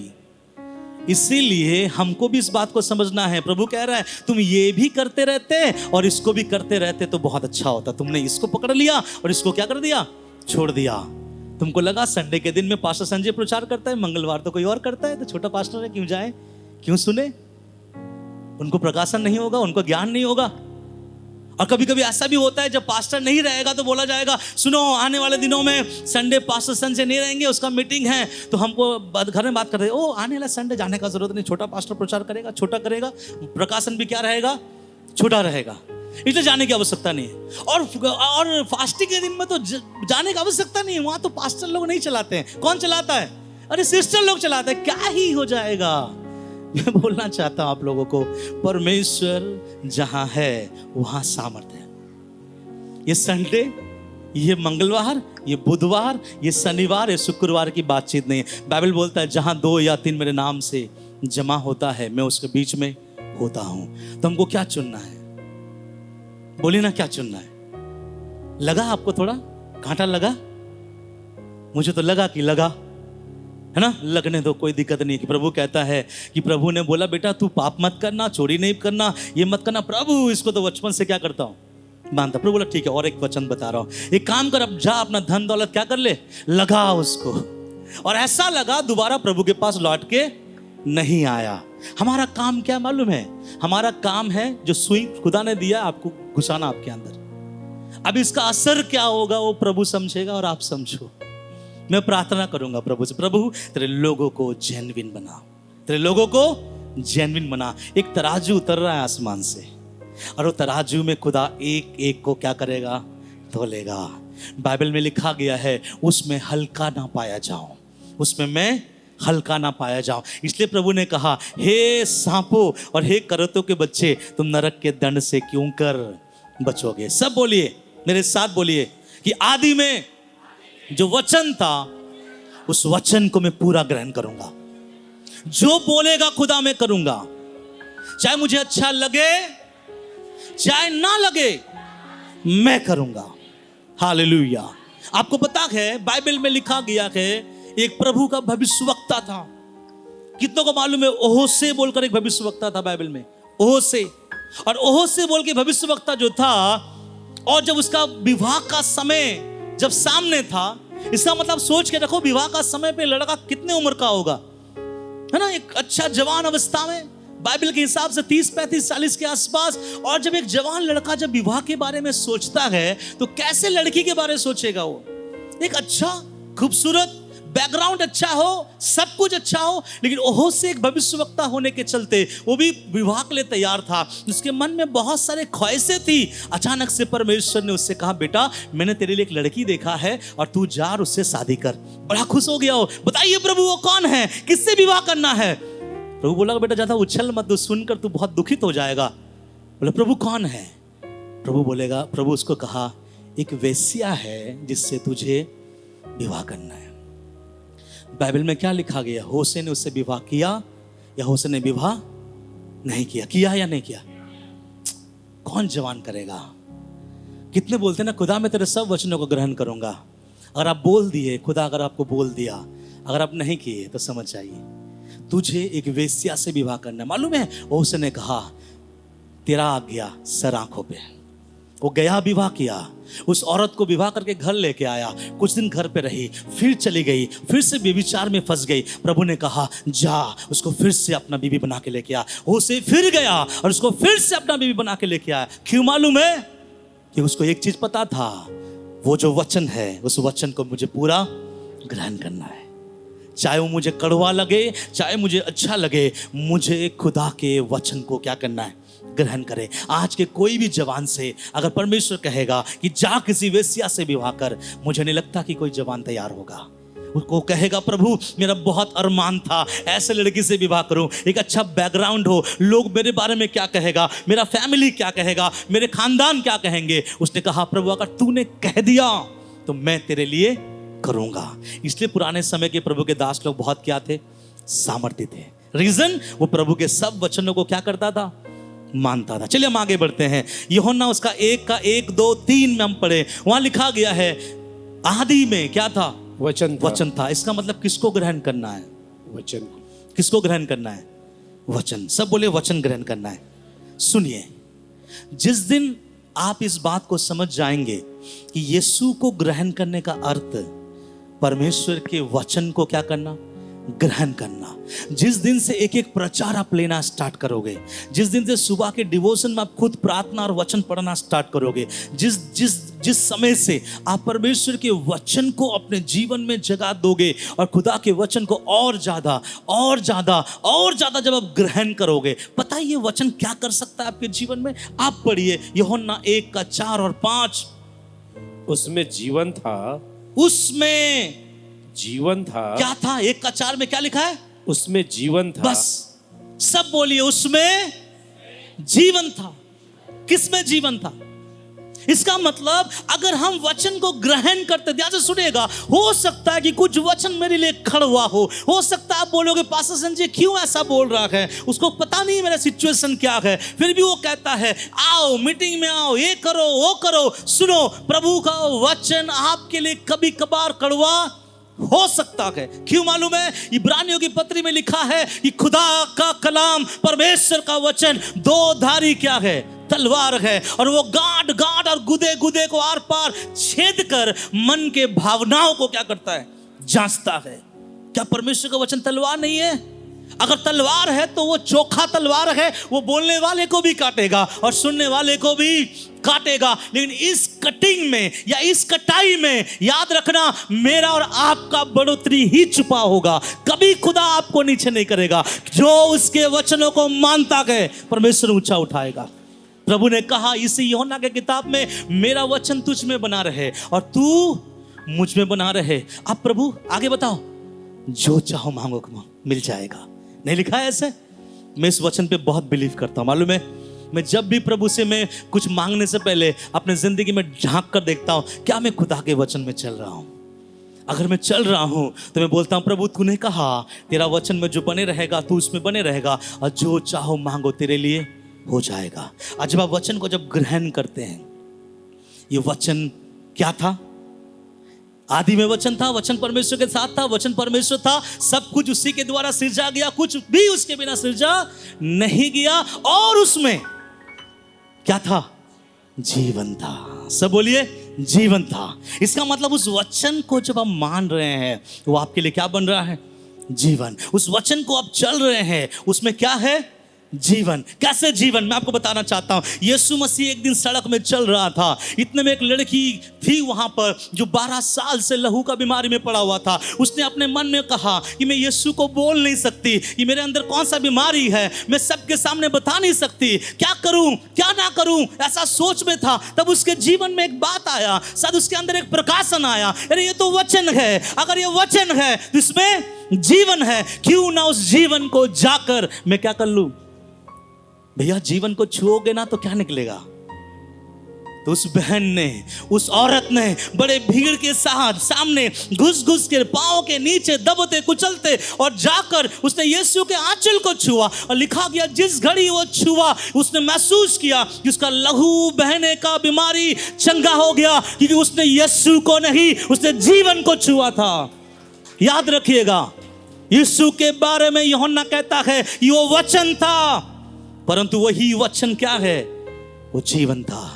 इस लड़की ने जैसा छुआ उसका बीमारी बंद हो गया कि नहीं।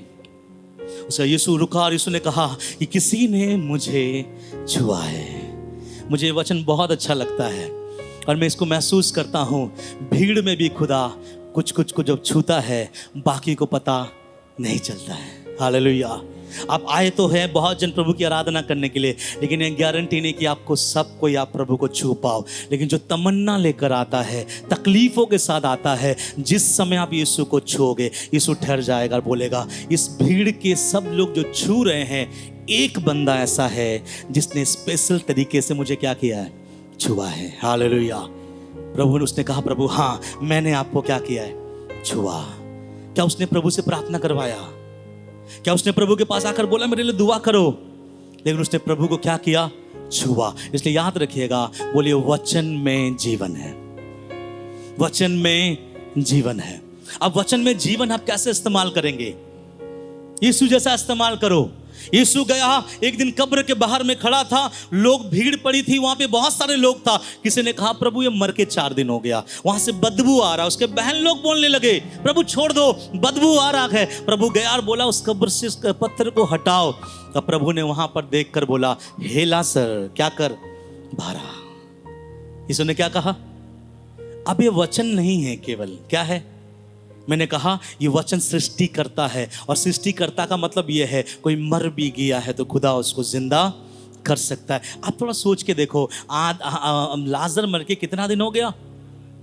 आप में से जितने मेडिकल लाइन में हैं आप मुझे बताइए, एक व्यक्ति जब मर जाता है बॉडी डिस्पोज होना शुरू कब करता है? कितने देर में बॉडी डिस्पोज करता है? मतलब सड़ना स्टार्ट कर देता है 4-5 घंटा। धीरे धीरे धीरे धीरे धीरे धीरे क्या होता है, सड़ता है। और एक दिन बाद, मोर्चरी में नहीं रखा है इसको, कब्र में रखा है, अंदर एसी नहीं है। तो इसका मतलब 1 दिन, 2 दिन, 3 दिन, 4 दिन, आप और आपको कभी मौका मिलेगा तो 4 दिन पड़ा हुआ लाश को देख कर आइएगा, सड़ जाता है। और लाजर अंदर सड़ा पड़ा हुआ था या गोटा शरीर के साथ था? जब यीशु ने कहा हे लाजर बाहर आ, तो मैं विश्वास करता हूं सड़े हुए मांस फिर से क्या होना स्टार्ट हो गया, जिंदा होना स्टार्ट हो गए, नब्ज जिंदा होना स्टार्ट हो गए। जो मांस गल के नीचे गिर गया होगा वो फिर से जुड़ना स्टार्ट हो गया, और जिंदा ताजा फ्रेश लाजर बाहर आ गया। हालेलुया। क्यों? बोलिए वचन में जीवन है। तो अगर उस वचन को मैं और आप पालन करें तो आपके घर में क्या पहुंचाएगा? वचन क्या पहुंचाएगा? क्या पहुंचाएगा? क्यों हम लोग प्रचार करके यूट्यूब में छोड़ते हैं? रीजन क्या है? व्यूज बढ़े, अच्छा से लोग पहचाने? नहीं, वचन में जीवन है, वचन में जीवन है। कई बार YouTube से बहुत लोगों का कॉल आता है कि पास्टर जी आपने जो प्रचार किया था ना, मेरा जीवन बदल गया। हम लोग पूछते हैं कौन सा प्रचार? वो कहता है वो प्रचार। तो हमको याद आता है वो 3 साल पहले हमने कर रखा था। 3 साल पहले अगर प्रचार किसी को जिंदा और बदल रहा है, सुधार रहा है, बिकॉज यहोवा का वचन में जीवन है। हालेलुया। याद रखिए उसके जिसमें जीवन है, इसलिए वचन को ग्रहण करें, क्योंकि जब आप ग्रहण करोगे वो वचन आपके अंदर क्या काम करेगा? क्या काम करेगा? जीवन का काम करेगा। हालेलुया। आगे हम बढ़ेंगे। अब पढ़िए क्या लिखा गया है। अब पहले वचन, फिर उसके बाद लिखा उस वचन में जीवन था, और उसके आगे और वह जीवन मनुष्यों की, वो जीवन मनुष्य की ज्योति था। क्या था? ज्योति था। अब आपको समझ में आ रहा है कि ये वचन बना क्यों? ये वचन बना क्यों, किसके लिए बना? नहीं समझ रहे अंकल, समझा किसके लिए बना? आदि में वचन था, वचन परमेश्वर के साथ था, वचन परमेश्वर था, सब कुछ उसके द्वारा उत्पन्न हुआ, कोई भी चीज उसके बिना उत्पन्न नहीं हुआ। उसमें जीवन था और वो जीवन मनुष्य की ज्योति था। इसका मतलब वचन नहीं है किसी के दिल में, वो व्यक्ति कौन है? बोले ना, वचन नहीं है किसी के जीवन में, वो व्यक्ति कौन है? मरा हुआ है, अंधेरे में है। इसलिए प्रभु कहता है उसमें ज्योति था। क्या था? ज्योति था। और वो ज्योति किसका ज्योति था? फिर से पढ़ दीजिए अगला लाइन, 4 वाला वचन फिर से पढ़ दीजिए। उसमें जीवन था। सुनिए, सब बोलिए, उसमें जीवन था और वह जीवन, और वो जीवन सबके लिए नहीं था। ध्यान से सुनो, वो जीवन जो वचन जीवन बना और ये जीवन जो ज्योति बन रहा है, ये ज्योति सबके लिए नहीं है। लिखा गया है ये ज्योति मनुष्यों की ज्योति थी। ये मनुष्य की ज्योति थी। सब बोले हालेलुया, हालेलुया। इसका मतलब प्रभु ने वचन का निर्माण या वचन इसीलिए है कि ये मनुष्य के लिए क्या बच जाए? ज्योति। अगर कोई भी इस वचन को मानता है, पालन करता है, चलता है, इसके ऊपर यकीन करता है, विश्वास करता है, ये वचन उसके लिए क्या बन जाएगा? ज्योति। और आगे क्या लिखा है मालूम है? ज्योति अंधकार में, ज्योति अंधकार में चमकती है, चमकती है, और अंधकार ने उसे ग्रहण ना किया, अंधकार ने उसे ग्रहण ना किया। हिंदी थोड़ा सा लाइट है, अंधकार ने उसे ग्रहण ना किया। यहाँ पर लिखा गया एंड द लाइट, वहां पे लिखा गया जो शब्द है ना, क्या लिखा है? साइनेट। ये इंग्लिश अच्छा नहीं है, कौन सा लगाए? NIV लगाओ और ध्यान से सुनेगा, मैं आपको बताना चाहता हूं। यहां लिखा गया है और ज्योति अंधकार में चमकती है। बोलिए, मुझे कहां चमकना है? कहां चमकना है? कहां चमकना है? दानिश भाई, आप कहां चमके? खुदा ने आपको कहां से चमकाया? कल तक वो इंसान यहां पे आया था, उनका आंख में वही प्रॉब्लम था। कल तक वो इंसान यहां पे आया था, उनके पास कुछ नहीं था। आज खुदा ने सब कुछ बदल दिया। आज आप आकर जब वो गवाही दे रहे, हम सब ताली बजा रहे हैं। क्यों बजा रहे हैं? कि कल तक जो उसके पास नहीं था, आज उसके पास परमेश्वर ने दिया। और वो कब दिया? मैं आपको बताऊं थोड़ा सा स्टोरी। उनका ब्रदर का पहले हार्ट में प्रॉब्लम आया, वो ऑपरेशन में गया, वहां से आया, इतने में सिस्टर का तबीयत खराब हुआ। सिस्टर 2-3 दिन 4 दिन तक बेड से उठ नहीं पाई, उनका काम पूरा ठप पड़ गया। उसके बेटी को वहां फीस जमा करना है, यहाँ पे घर के करंट कट गए और कई दिन तक उन लोग बिना करंट के थे। किसी और के घर में वे लोग सो रहे थे, उससे घर में करंट नहीं था। 30-35 हजार रुपया करंट का बिल हो चुका था, क्योंकि उनके पास पैसे नहीं है उस चीज को करने के लिए। जब मैं सुनता था, एक प्रभु का दास होने के चलते मेरा जीवन में दुख मैं महसूस करता था, लेकिन मैं निहत्था था, मैं उसके लिए कुछ नहीं कर पाया। लेकिन हम लोग सब मिलकर क्या किए?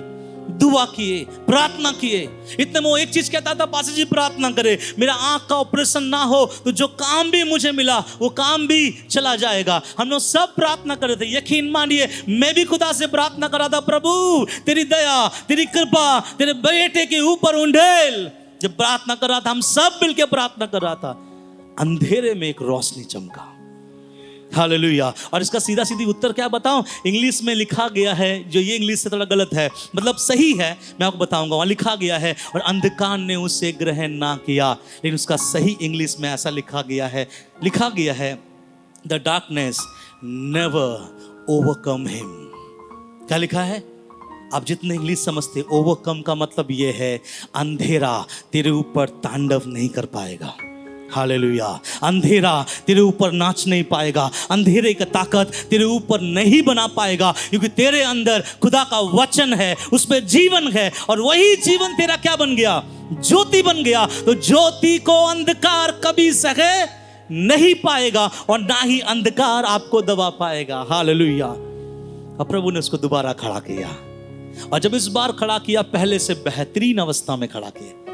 याद रखिएगा, जब हम परीक्षाओं में जाते हैं आंसू गिरेंगे। बाइबल ऐसा बोलता है, बोने वाला जब जाता है पुलिया लिए रोते हुए जाता है, लेकिन जब पुलिया काटने के लिए आता है खुशी, हर्ष और आनंद के साथ। उसने मेरे यहाँ पर आके कान में आकर कहा, पास्टर जी सबों को बोलिएगा कोई घर ना जाए, मैंने मिठाई लेकर आया है, सब व्यक्ति मिठाई खाकर घर लौटना है। हालेलुया।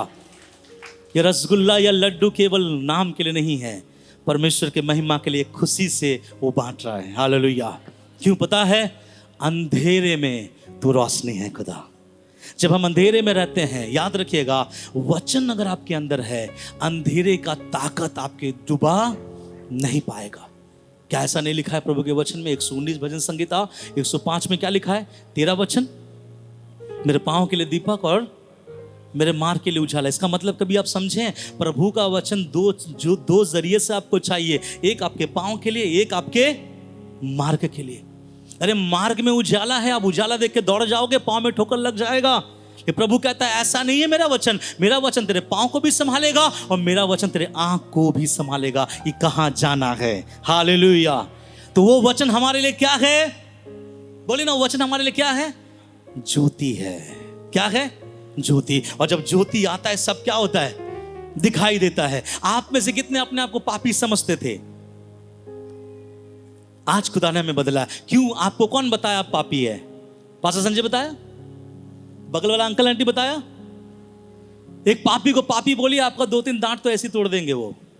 कभी एक पापी नहीं मानता। लेकिन यहां पर कुछ लोग खड़े होकर रोता है कि मैं बहुत बड़ा पापी था। अरे उसको पापी है बोलकर कौन बताया?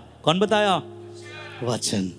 जब वचन आया तो इंसान खड़ा होकर ये भी बोलता है, पहले मैं लड़कियों के बीच इतना लाख रुपया खर्च कर दे। जिगर देखिए उसका। आप उससे पूछोगे आपको कैसे पता क्या पापी है? वो कहेगा वचन उजियाला जब ले आया, मेरे अंधकार का जिंदगी साफ हो गया। उजियाला आता है ना, सब क्या हो जाता है? क्या होता है? सब दिखाई देता है, सब कुछ दिखाई देता है। याद रखिएगा, इसलिए चोर अंधेरे में क्या करता है? चोरी करता है। तो मैंने आपसे कहा आदि में क्या था? तो यीशु कौन है? वचन। अब वो वचन को जब पकड़ते हमारे लिए क्या बन जाता है? जीवन। फिर उसको लेकर जब चलते वो हमारे लिए क्या बन जाता है? ज्योति। और आगे पढ़ के हम लोग समाप्त करेंगे। पढ़िए उसमें क्या लिखा गया है। फिर से मैं चाहूंगा वो वचन को पढ़े 1:12। परंतु जितनों ने उसे ग्रहण किया उसने उन्हें परमेश्वर के संतान होने का अधिकार दिया। सब बोले हालेलुया। हालेलुया। एक बात बताएं, थोड़ा और आगे बढ़कर एक और वचन पढ़वाकर मैं समाप्त करूंगा। नहीं, उससे पहले कुछ बातें आपको ढालूं। कितनों को लगता है कि हमने वचन ग्रहण कर लिया तो मेरे जीवन में प्रभु बहुताई से आशीष देगा ना? देगा या नहीं देगा? ओके। कितनों को लगता है कि मैं यीशु मसीह को ग्रहण कर लिया तो मेरे जीवन में परमेश्वर अनुग्रह करेगा, आशीष देगा, बरकत देगा? अरे डरिए नहीं ना, देगा या नहीं देगा? ओके। मैं आपको बताऊं, कुछ जगह पर कुछ लोगों को जब कुछ चीजें नहीं पता होता है तब हम प्रभु पे बहुत अच्छी तरह से चल रहे हैं, भाग रहे हैं, फिर भी प्रभु के बेटे का अधिकार हम मिस कर देते। पता है क्यों? आज ये वचन आपको मैं क्लियर करना चाहता हूं। मत्ती 10 अध्याय उसका 10 और 41 पढ़िए। ध्यान से सुनिए। 10 का 40 और 41। हाँ, 10 का 40 और 41। जो तुम्हें ग्रहण करता है। ये बहुत इंपॉर्टेंट वचन है। कौन कह रहा है? कौन कह रहा है? यीशु मसीह। क्या लिखा है? जो तुम्हें ग्रहण करता है। जो तुम्हें ग्रहण करता है। कौन बोल रहा है? पता है कौन बोल रहा है? यीशु मसीह। यीशु बोल रहा है। किसके लिए बोल रहा है? चेलों के लिए बोल रहा है। चेलों को प्रभु ने बोला, हे चेले सुनो, तुम जाओ और नगर नगर में जाकर मेरा क्या करो? परमेश्वर के राज्य का सुसमाचार प्रचार करो। और जब लोग जा जाकर प्रचार कर रहे थे, ध्यान से सुनिएगा, प्रभु ने लोगों से कहा, क्या कहा? जो तुम्हें ग्रहण करे वह मुझे ग्रहण करता है। वह मुझे ग्रहण करता है।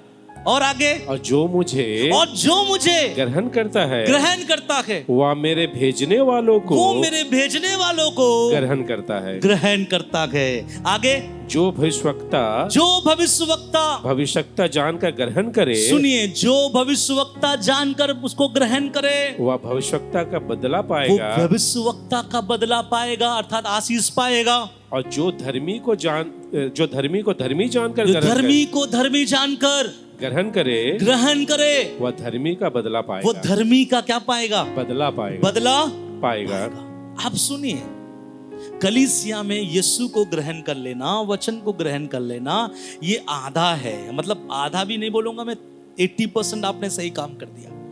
अभी तक आपके जीवन में एक और चीज करना है जिसके द्वारा आशीष से क्या है, रुकी हुई है। यहां प्रभु कहता है सुनो, जिसको मैं भेजता हूं अगर उसको कलीसिया ग्रहण करे तो जिसने उसको भेजा है कलीसिया उसको क्या करता है, ग्रहण करता है।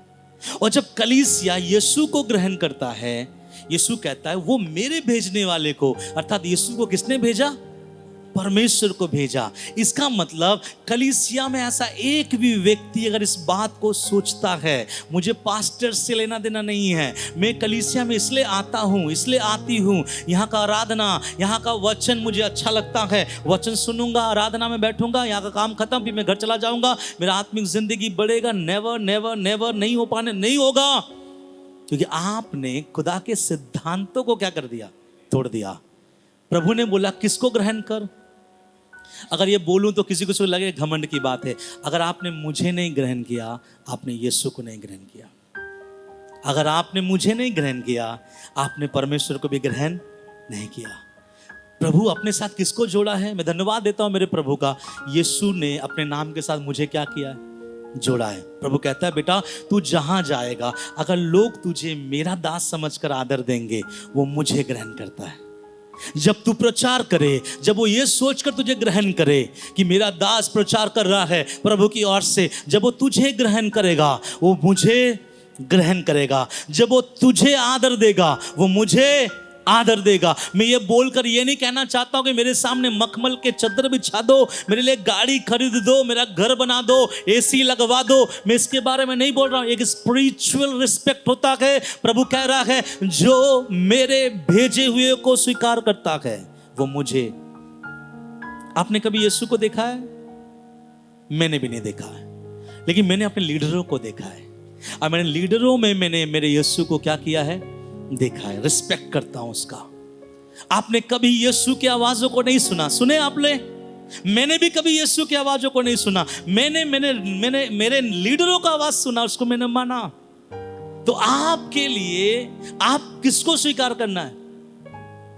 इसलिए कोई भी कलीसिया वाले हो, यूट्यूब में सुनने वाले सारे लोगों को भी बोलना चाहूंगा, कोई भी कलीसिया के आप हो, आपको यीशु मसीह को ग्रहण करने से पहले किसको ग्रहण करना पड़ेगा? वचन ऐसे लिखा है कि मैं मैनिपुलेट कर रहा हूं आप लोगों को। कोई इन छोटे में से छोटे को मेरा चेला जानकर केवल एक कटोरा ठंडा पानी पिलाए, मैं तुमसे झूठ नहीं, मैं सच कहता हूं कि वह किसी रीति से अपना प्रतिफल ना खोएगा। छोटे में से छोटा क्यों बोला प्रभु? प्रभु अपने दासों को छोटा बड़ा समझता है क्या? नहीं, प्रभु नहीं समझता। प्रभु को मालूम है दुनिया के लोग छोटा बड़ा समझते हैं। छोटा चर्च, छोटा पास्टर, बड़ा चर्च, बड़ा पास्टर। इसलिए प्रभु ने हमारे ऊपर छोड़ दिया कि तुम मुझको छोटे में से छोटा दास समझकर भी क्या करो, एक गिलास ठंडा पानी पिलाओ। तो मैं कभी कभी बोलता हूँ ठंडा पानी को थोड़ा गर्म कर लो, थोड़ा चाय डाल दो, चीनी डाल दो, थोड़ा दूध डाल दो, कप में डाल दो, 2 बिस्किट भी दे दो, आशीष से क्या हो जाएगी, बढ़ जाएगी। ठंडा पानी देने से अच्छा कि गर्म। अगर ठंडा भी दे रहे तो पीला सा चीज आता निचोड़ के दीजिएगा। उसमें क्या आता है? हाँ, नींबू उसमें निचोड़ के दीजिए, फिर सफेद से अच्छी चीज भी डालिएगा, नमक नहीं, चीनी। तब आपका आशीष क्या होगा? सुनिए, मैं बोलना ये चाहता हूं, इससे पहले कि यीशु को ग्रहण करो, अपने दास को क्या करो, ग्रहण करो। क्योंकि ये सिस्टम ऐसी है। मैं अपने तरफ से शामिल को मैं दिया क्या? शामिल ऐसे लिख देना। शामिल को मैंने दिया था क्या? शामिल डर गया कि क्या बोल रहा है पास्टर जी। तो बोलना ही चाहता हूं, वचन बाइबल का है, इसलिए आदि में वचन था, उस आदि के वचन को ग्रहण करना है। उसमें जीवन था, उसे ग्रहण करना है। वो ज्योति था, उसे ग्रहण करना है। जो कोई मुझे ग्रहण करेगा, मैं उसे अपने पिता का क्या बनाऊंगा, बेटा बनाऊंगा, उसका अधिकार दूंगा। सब बातें ठीक है, लेकिन छोटी सी बातें मैं आपको समझाना चाहता हूं। Respect your pastors. ग्रहण करो उसको। क्या करो? ग्रहण करो। नहीं, मैं हमारे कलीसिया के बारे में बात नहीं कर रहा हूं, मैं बात कर रहा हूं कुछ और कलीसिया में वैसे हो सकता है। कुछ जगह में ऐसे होता है कि पास्टर जब घर घुसता होगा तो लोग बोलता है कि क्यों आ गया, अभी क्यों आया यार, ये खामोखा हर समय इस समय आ जाता है। मैं आपको बताऊं, इसी कलीसिया में एक विश्वासी था, और मैं जब उसके घर जाता था वो मेरे लिए बहुत कुछ करता था। मिठाई और लड्डू, रसगुल्ला और बहुत सारा पकवान तुरंत मार्केट से मंगाकर एक कोल्ड ड्रिंक बोतल नहीं, दो कोल्ड ड्रिंक बोतल मंगाकर। मैं ब्रदर, इतना खर्च करने की क्या आवश्यकता है? इतना आदर, इतना सम्मान वो मुझे देता था। किसी और विश्वासी, वो भी इसी कलीसिया का, उसको ऐसा बोला, पास्टर को इतना आदर मत देना, इतना पास्टर को सर पे मत चढ़ाओ। भैया एक बात याद रखो, हम किसी के सर पे नहीं चढ़ते, हमको शौक भी नहीं है, क्योंकि मेरे पीठ पे खुदा बैठा हुआ है, तो हमको चढ़ने की आवश्यकता नहीं है।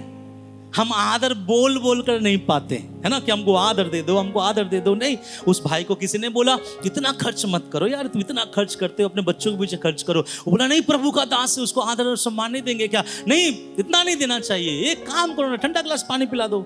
कि बाइबल तो इतना ही बोलता है ना, तो एक ठंडा ग्लास पानी पिला दो, सब कुछ हो जाएगा। और आप बोलोगे बात मुझे कहां से पता चला? मुझे उस भाई से पता चला जिसने उस भाई को बोला, उसका भी नाम पता है, जिसने बोला उसका भी नाम पता है, सब मेरे सामने खुल गया। लेकिन बात यह था, इस भाई ने उस भाई के चक्कर में आकर कुछ बातों को मान लिया, समझ लिया, विश्वास कर लिया, ग्रहण कर लिया, अपने दास को नहीं। इसके अलावा वो कलीसिया आता था, प्रार्थना करता था, लेकिन पता नहीं क्यों धीरे धीरे वो नीचे डाउनफॉल होना स्टार्ट हुआ। यहां तक डाउनफॉल हुआ, यहां तक गिरा। समझाए, सुधारे, दुआ किए, प्रार्थना किए, और हमको बोलते हुए बहुत खराब लग रहा है, आखिर में मौत ने उसे जकड़ लिया और इस दुनिया को छोड़कर चला गया। मसीह परिवार का एक लड़का को कुछ लोगों ने मिलकर उसको दफनाना पड़ा, और जब वो मारा गया, हम में से किसी को खबर नहीं मिला। 3 दिन 4 दिन बाद मुझे पता चला कि हमारे कलीसिया का एक भाई और एक अच्छा प्रभु का एक भाई था, लेकिन धीरे धीरे ऐसा हो गया। रीजन क्या था मालूम है? उसने अपने दास को ग्रहण करना बंद कर दिया।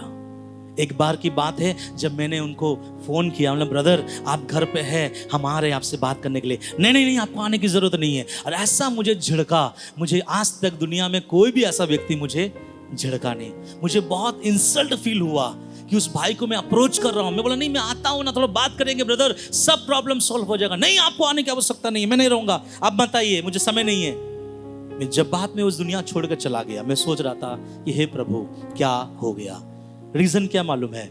इस बात को समझिएगा, अगर आपके दास में कुछ खराब बातें दिखाई नहीं दे रही है, अगर आपका सेवक शराबी नहीं है, अगर आपका सेवक व्यभिचारणी नहीं है, अगर आपके सेवक में अन्य जातियों की तरह बुरी स्वभाव दिखाई नहीं दे रहा है, अगर आपका सेवक प्रभु के वचन के अनुसार, जैसा वचन कहता है उसके अनुसार सेवा कर रहा है, तो बाइबल कहता है जो वचनों को सुनाता है वो कितने गुना आदर पाए? सोहेल भाई कितने गुना आदर पाए? 2 गुना। मैं सच बता रहा हूं, ये वचन मैं इसलिए नहीं बोल रहा हूं कि मुझे आदर चाहिए। प्रभु का वचन बोलता है जो वचन सिखाता है वो 2 गुने आदर के क्या है? योग्य है। और इस योग्यता को किसने ठहरा के रखा है? तो समझेगा, आप अपने कलीसिया के पासवानों को ग्रहण करोगे तो आप यीशु को ग्रहण करोगे, और जब अपने पासवान को ग्रहण करोगे आप यीशु को ग्रहण करते हो। जब यीशु को ग्रहण किया, आप किसको ग्रहण करते हैं? परमेश्वर को। और तब आप पुत्र और पुत्री का अधिकार आपको मिलता है। सब बोले हालेलुया। इसलिए उस वचन को क्या करो? ग्रहण करो। और यहां बोला है ना, छोटे में से छोटे को भी क्या जानकर, क्या जानो? देखिए ना वचन में क्या लिखा है, इन छोटे में से छोटे को, छोटे में से एक को मेरा चेला जानकर। तो कोई भी, इसलिए मैं बोलता हूं, कोई भी प्रभु के दास, मैं आप में से किसी को कहा, कोई भी प्रभु का दास जब आपके घर में आए तो आपको क्या करना है? मैंने बोला है ना आप लोगों को क्या करना है? हाँ, आदर देना। क्या करना है? अरे एटलीस्ट चाय बिस्किट उसको क्या करना है? खिलाना है। अगर आपके जेब में पैसे हैं तो थोड़ा पैसा उनको भी दो, प्रभु के दास समझकर। क्या जानकर? चेला जानकर, है ना। तो याद रखिएगा, जो मेरे भेजने वाले को ग्रहण करता है वो मुझे ग्रहण कर। आज कई सारे कलीसिया मुर्दे पड़े हुए, कलीसिया नहीं बोलूंगा, विश्वासी मुर्दे पड़े हुए। क्यों मालूम है? वो कलीसिया एक ही चीज बोलता है, मुझे पास्टर से लेना देना नहीं है। मुझे किससे लेना देना है? यीशु से। यीशु कहता है बेटा तेरे लेन देन के लिए मैंने पास्टर को क्या किया है? मैं डायरेक्ट अपॉइंटमेंट नहीं लेता, मैं अपॉइंटमेंट लेता भी तो किसके द्वारा लेता हूं? आप बताइए, बड़े अंबानी के पास जाएंगे और आप अंबानी के घर में खड़ा होकर बोलिएगा अंबानी से मिलना है, सिक्योरिटी दरवाजा खोलो, सिक्योरिटी क्या कहेगा? अंबानी से डायरेक्ट आपका मुलाकात करवाएगा? आपको पहले किससे मिलना पड़ेगा? हाँ, उसके बाद फिर किससे मिलना पड़ेगा? उसके असिस्टेंट से। असिस्टेंट को अगर भाया लगा कि आप जेन्युइन इंसान हो तो असिस्टेंट आपका एक अपॉइंटमेंट करेगा, उस दिन नहीं, उसके 2-3 दिन बाद या 2-3 महीने बाद। तो प्रभु कहता है बेटा मैंने मेरे लिए किसको ठहराया है?